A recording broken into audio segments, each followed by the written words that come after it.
Doy gracias al Señor porque nos reencontramos en este tiempo de escuela dominical después de un mes y medio que estuvieron compartiendo con mi hermano Rubén Rodríguez. Y en el día de hoy daremos inicio a una nueva unidad que lleva por título La iglesia que Dios desea. Ninguna iglesia es perfecta, pues su membresía está compuesta de personas imperfectas. Pero eso no debe relegarnos a una actitud pesimista. Al contrario, podemos y debemos aspirar a ser más como Cristo en nuestra manera de vivir. Por lo tanto, es necesario que la Iglesia siempre evalúe su ministerio, su misión y su testimonio.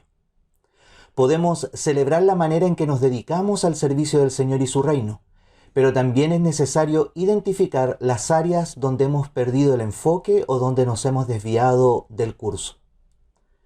En el libro de Apocalipsis vemos que Juan mandó cartas reveladas por Jesús por medio de su ángel a 7 iglesias. Cada una es distinta de las otras. Esto no es ninguna coincidencia, pues cada una de sus cartas nos provee una manera ideal para evaluar el estado de nuestra iglesia y también cómo estamos nosotros, en particular, como miembros de la iglesia de Dios. Una iglesia es fuerte en la comunidad en la medida que lo sean los creyentes que la componen. Juntos somos el cuerpo de Cristo y mostramos a Cristo ante el mundo que nos rodea. Cuando aplicamos los mensajes de Jesús a las 7 iglesias de Apocalipsis capítulo 2 y 3 a nuestras propias iglesias, presentamos una imagen clara de aquel a quien amamos y servimos. Aquí les muestro el panorama de nuestro estudio de esta nueva unidad, la iglesia que Dios desea. Y ahí usted puede ver la sesión 1, la que realizaremos en el día de hoy, lleva por título Caracterizada por el amor, y la base bíblica está ahí en Apocalipsis 2, del 1 al 7. Y así sucesivamente hasta el domingo 15 de agosto estaremos estudiando una carta a las iglesias que están ahí relatadas en Apocalipsis 2 y 3. Cada domingo vamos a ver la carta de Jesús a una de las iglesias del Asia. Pregunta número 1 para nuestra clase del día de hoy.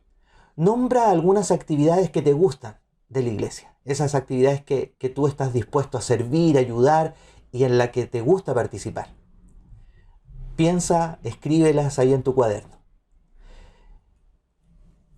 Ahora les muestro unos mapas donde están identificadas las 7 iglesias del Apocalipsis, que son Éfeso, Esmirna, Laodicea, Filadelfia, Sardis, Tiatira y Pérgamo.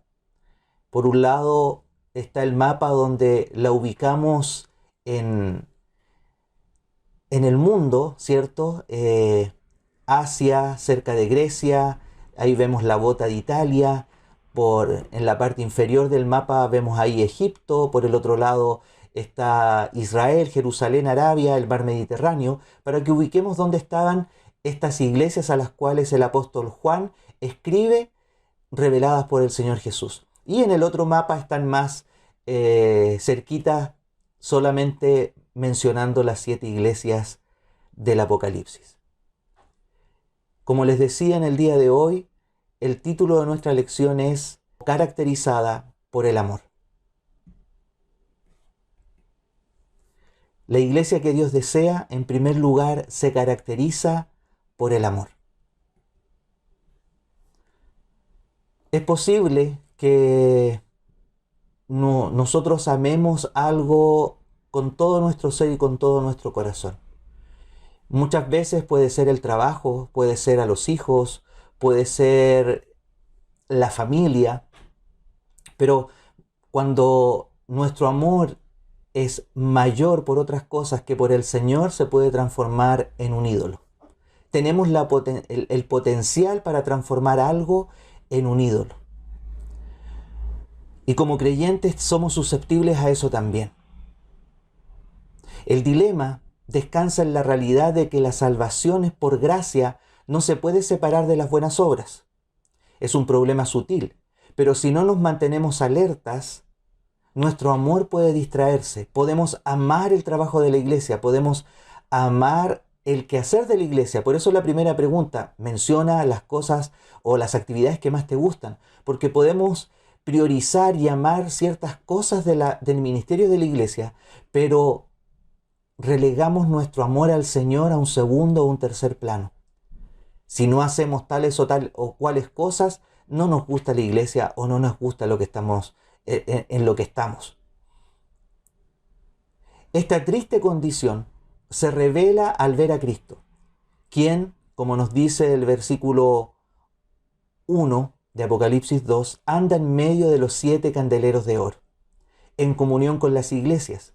Y a la iglesia de Éfeso, a la cual Jesús acusa que ha perdido o ha dejado su primer amor, en el verso 4, les había restado prioridad.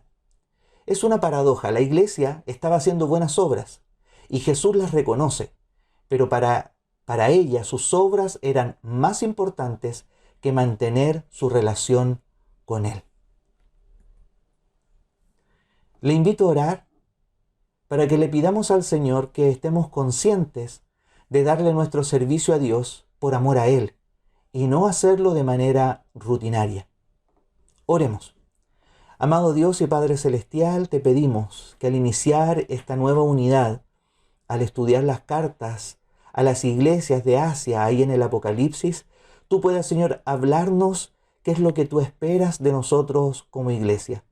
Que en este día, que el énfasis es que sea caracterizada en el amor, nosotros podamos estar conscientes de que todo lo que hagamos sea porque te amamos y no para ser vistos o por amor a nosotros mismos o porque nos gustan ciertas cosas, sino que sea porque tú nos amaste primero, Señor, y nosotros tenemos el gran desafío, el deber y la alegría de amarte a ti. Bendícenos en esta hora, en el nombre de Jesús. Amén. La idea central para el día de hoy es: cimenta todo lo que haces en el amor de Cristo. ¿Qué dice la Biblia? Vamos a Apocalipsis capítulo 2, versículos 1 al 3. Dice así: escribe al ángel de la iglesia en Éfeso, el que tiene las 7 estrellas en su mano derecha, el que camina en medio de los 7 candeleros de oro, dice estas cosas: yo conozco tus obras, tu arduo trabajo y tu perseverancia, que no puedes soportar a los malos, que has puesto a prueba a los que dicen ser apóstoles y no lo son, y que los has hallado mentirosos. Además sé que tienes perseverancia, que has sufrido por causa de mi nombre y que no has desfallecido. Amén. La carta a la iglesia de Éfeso es la primera de una serie de 7 cartas escritas por el apóstol Juan a las 7 iglesias ubicadas en la provincia romana de Asia, como vimos en el mapa, que en la actualidad es Turquía. Esta primera carta establece un patrón básico. No es que todas las cartas sean copias exactas, hay diferencias en cada una de ellas, pero es evidente que se desarrollan en un mensaje que, a pesar de ser distinto, se presenta de manera similar. La carta se dirige al ángel de la iglesia en Éfeso, verso 1. En Apocalipsis 1:20, Juan habla del misterio de las 7 estrellas en su diestra, identificándolas como los ángeles de las 7 iglesias. Aunque unos piensan que se refiere literalmente a los ángeles guardianes de cada iglesia, hay otra posibilidad, siendo que los ángeles son identificados como estrellas en la mano derecha de Cristo y la carta está escrita al ángel como el receptor inicial de esta correspondencia divina. Esto sugiere que este término tiene el sentido de mensajero, refiriéndose al pastor como el mensajero principal de la iglesia. Por lo tanto, el pastor de la iglesia en Éfeso recibe el mensaje de Cristo que Cristo tiene para toda la iglesia. Enseguida Jesús se revela como el que anda en medio de los 7 candeleros de oro, verso 1, parte B. Aquí vemos que la revelación de Jesús a Éfeso toma un aspecto específico de la visión total que Juan recibió en la isla de Pasmos. Por lo tanto, la visión de Juan no es exclusiva para él, también es para la iglesia en general. Pero, ¿por qué una revelación tan específica? En los versículos 2 y 3, Cristo comienza reconociendo las buenas obras de la iglesia. Yo conozco tus obras, tu arduo trabajo y paciencia, que no puedes soportar a los malos, que has probado a los que dicen ser apóstoles y no lo son, y los has hallado mentirosos. Ya has sufrido y has tenido paciencia y has trabajado arduamente por amor de mi nombre, y no has desmayado. Al leer estos versículos vemos que Jesús identifica ciertas actividades específicas y en particular la defensa apologética de la iglesia, la defensa de la fe. En esto no debemos pensar que la iglesia actuaba de una manera precipitada contra supuestos apóstoles. Al contrario, la iglesia primitiva confiaba en que Dios mismo indicaba quién era aprobado y quién no lo era.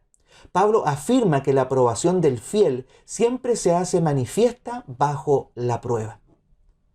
Esto era lo que la iglesia estaba haciendo. Habían probado a los supuestos apóstoles y los habían hallado falsos.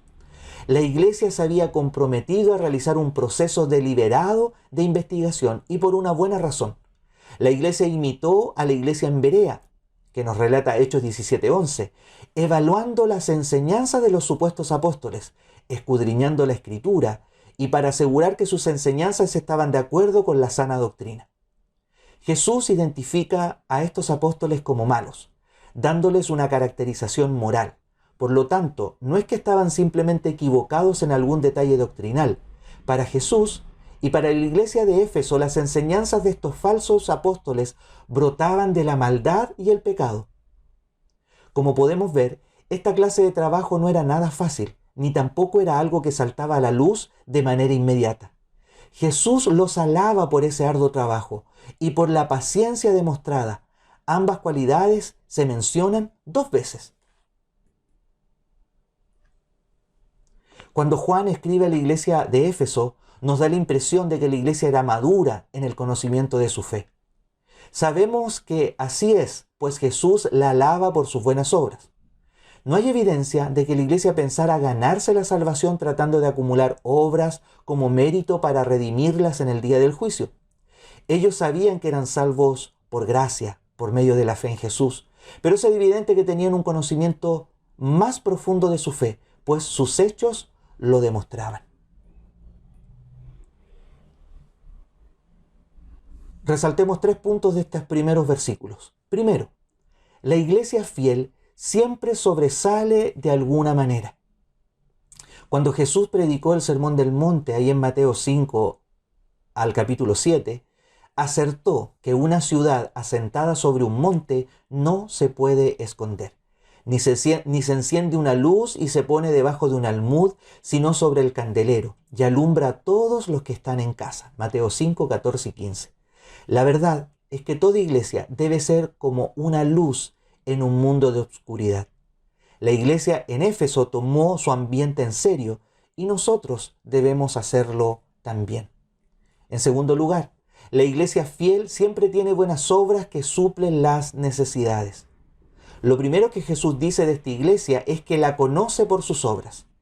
Él no solo reconoce las obras de manera genérica, los alaba por su arduo trabajo y paciencia, enfatizando el carácter de sus obras que descubrían los intentos de los falsos apóstoles en causar mal y daño a la iglesia.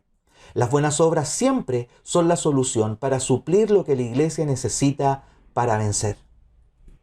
Tercero, la iglesia fiel produce buenas obras que testifican del obrador.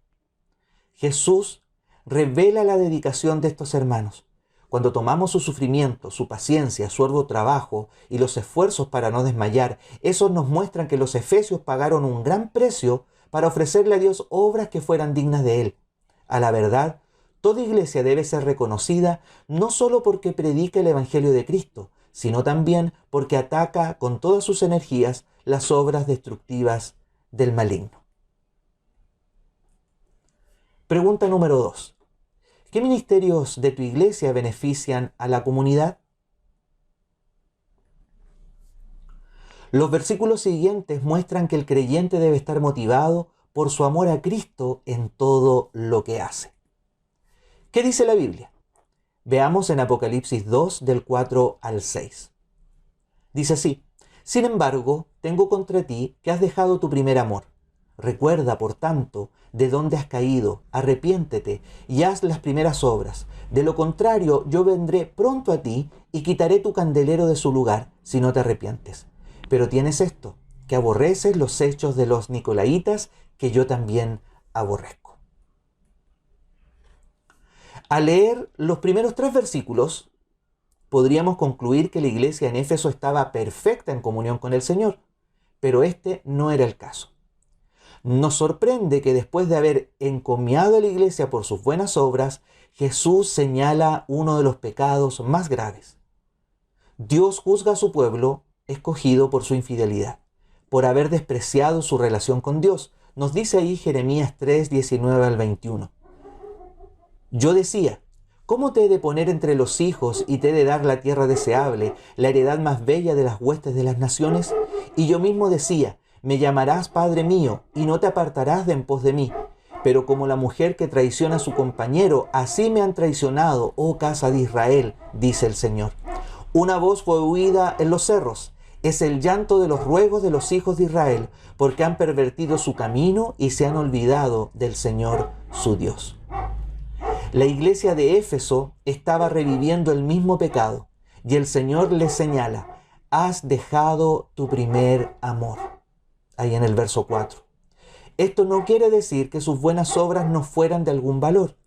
El problema es que Dios quiere ser el primero en nuestra vida y no acepta un segundo lugar en nada. Al decir primer amor, les está recordando que su prioridad se ha pervertido. No importaba cuánto hicieran por Él.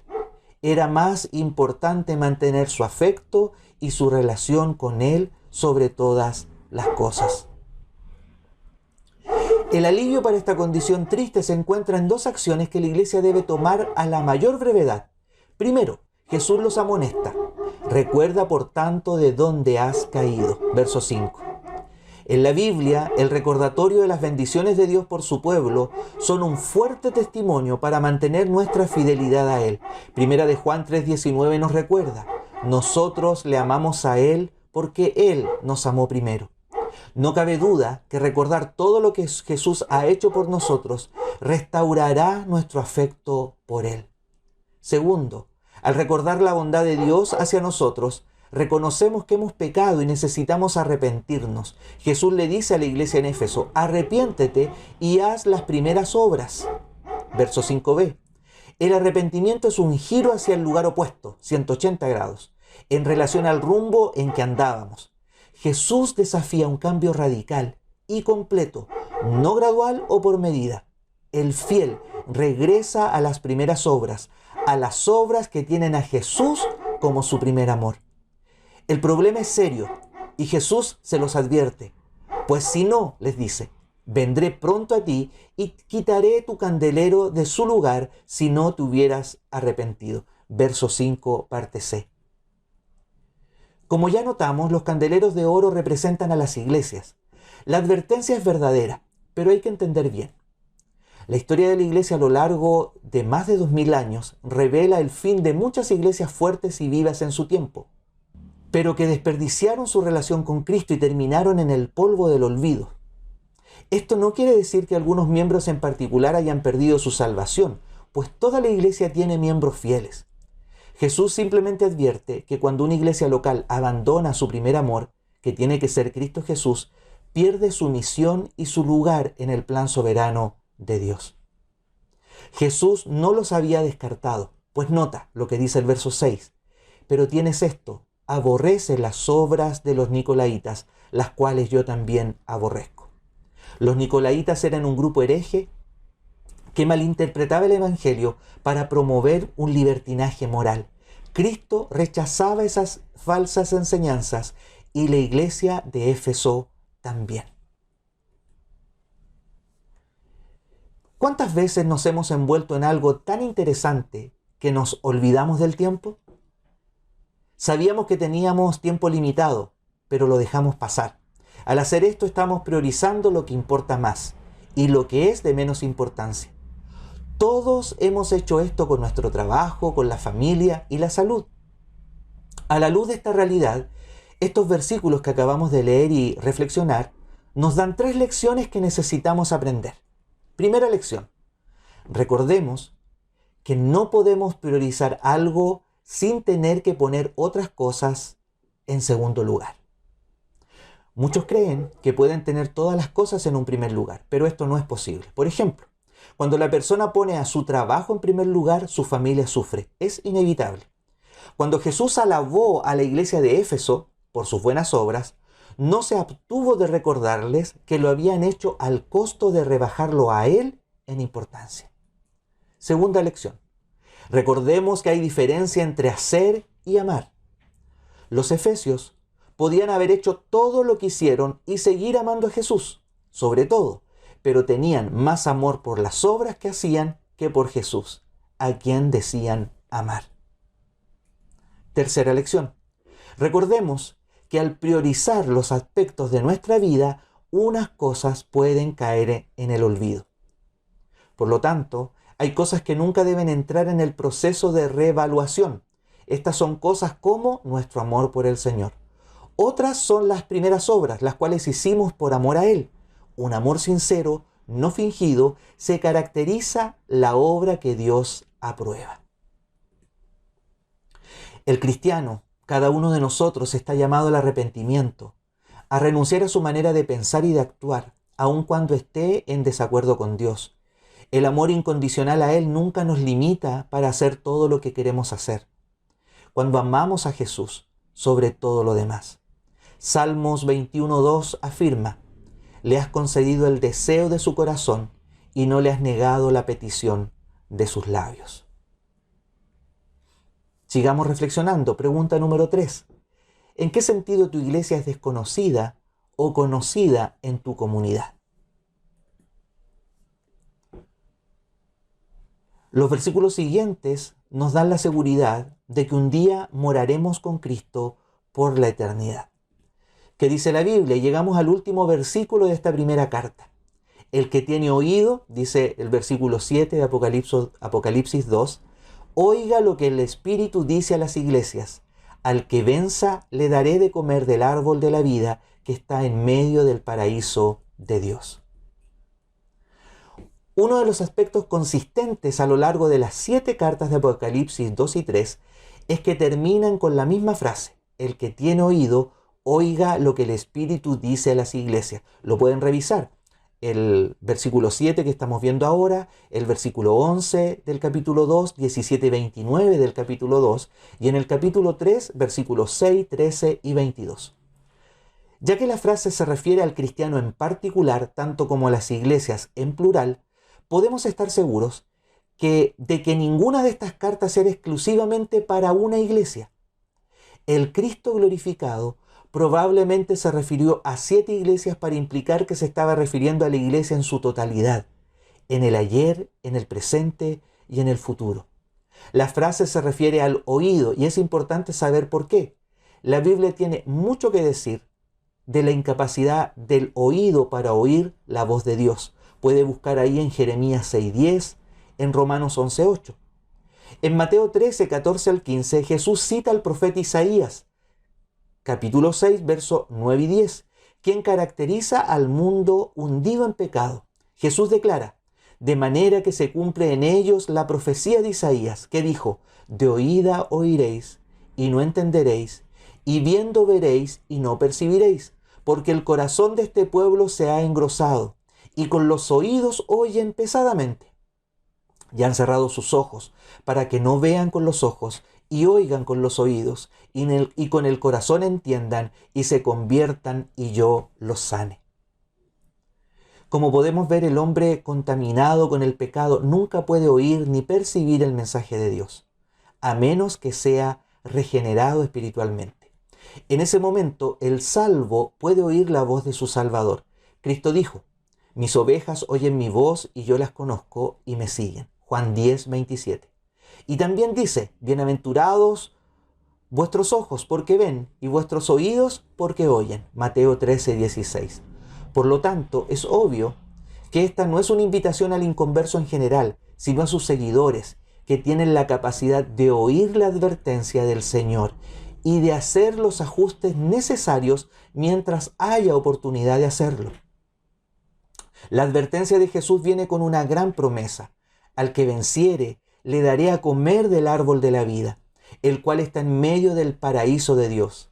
El vencedor tiene que ser el creyente que gana la victoria sobre sus propias inclinaciones de rebajar a Jesucristo de su suprema prioridad. El que venciere tendrá la satisfacción de comer del árbol de la vida. Eso nos recuerda a Adán y a Eva antes de que pecaran, cuando vivían en perfecta armonía con su Creador en el jardín del Edén. Cuando habla del árbol en medio del paraíso de Dios, esto es simbólico, pues Apocalipsis 22, 2 y 14 nos muestra que estará en la ciudad la nueva Jerusalén. Por lo tanto, la promesa de Jesús en este contexto es de restaurar nuestra comunión con el Señor por toda la eternidad, en el paraíso duradero, la nueva Jerusalén. Pregunta número 4. ¿Qué cosas has hecho por tu amor a Cristo? Créelo. Hay consejos que nunca se olvidan. Cuenta alguien, el escritor de este estudio, que su padre, cuando tenía cerca de 10 años, le dijo: mi hijo, no creas que la luna es un queso nomás porque se ve redonda. Dice el autor de nuestro estudio que con el tiempo él aprendió la lección. Hay que tener mucho cuidado con las apariencias, pues pueden ser engañosas. La realidad es que Dios quiere hablar con nosotros para asegurar la victoria en nuestra vida, pero esto no sucede de por sí. Notemos que, primero, Dios quiere guiarnos por el bien, pero necesitamos tener oídos para discernir su consejo. Necesitamos tener el oído a tono con el Espíritu Santo. Todo cristiano tiene estabilidad espiritual, pero necesita ejercitarla para crecer en su conocimiento de la buena y perfecta voluntad de Dios. Segundo, Dios nunca gana la victoria por nosotros sin nuestro esfuerzo. Mientras es cierto que el creyente es victorioso en Cristo, somos más que vencedores, nos dice el apóstol Pablo, también es cierto que el cristiano se compromete a correr la carrera de la fe para obtener la victoria. Es en medio de la lucha que aprendemos el valor del consejo del Señor. Tercero, Dios promete que un día moraremos con Él por la eternidad. La mayoría de nuestras ciudades y de las ciudades de Latinoamérica tienen una plaza en el centro de la ciudad. Dios ofrece un paraíso, un parque eterno con el árbol de la vida en su centro, prometiendo la reconciliación con Él. Cielo nuevo y tierra nueva, la nueva Jerusalén, como nos dice Apocalipsis 22. ¿Cuál es el propósito de estas últimas palabras?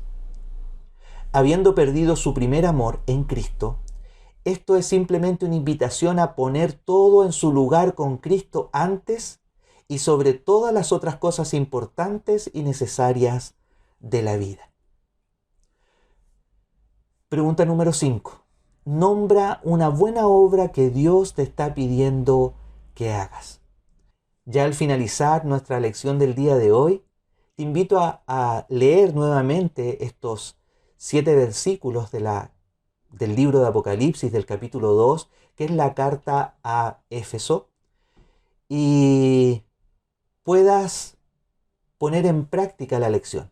Primero, durante esta semana, ora, pidiéndole al Señor que Él fortalezca tu relación con Él y que renueve el amor que tú tienes por Él. No des un paso sin saber que Jesús va contigo en tu andar. También te invito a que puedas decidir que hoy vas a hacer una buena obra, estando consciente de que la haces para el beneficio de alguien y para la gloria de Dios. Y por último, ministra. Enséñale a tu familia la diferencia en la calidad del servicio en el hogar cuando se hace por amor a la familia. En conclusión, es fácil estar muy ocupado en los ministerios de la iglesia hasta el punto de perder de vista quién es el dueño de la iglesia, que es nuestro Señor Jesucristo. Esto no debe ser así. Sobre todo, Jesús desea que nuestras buenas obras sean una extensión de quién es Él en nuestra vida. Una obra no es buena de por sí misma. El fiel hace todo en el nombre de Cristo Jesús, y eso lo impulsa a hacer obras que glorifican a Dios sobre todo. Efesios 2:10 nos dice, porque somos hechura de Dios, creados en Cristo Jesús para hacer las buenas obras que Dios preparó de antemano para que anduviésemos en ellas. Que Dios nos bendiga. Y ahora, ya para despedirnos, les invito a cantar una alabanza. Somos Iglesia. Y nos reencontramos el próximo domingo para seguir estudiando la iglesia que Dios desea. Y la sesión del próximo domingo lleva por título Firme ante las dificultades. Y te invito a leer Apocalipsis 2 del 8 al 11. Cantemos al Señor y nos reencontramos en el culto de la tarde también. Que Dios te bendiga.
Somos iglesia, somos nación, la tumba vacía es nuestra canción.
Nuestra bandera, la cruz de Jesús. Somos iglesia, somos nación, la tumba vacía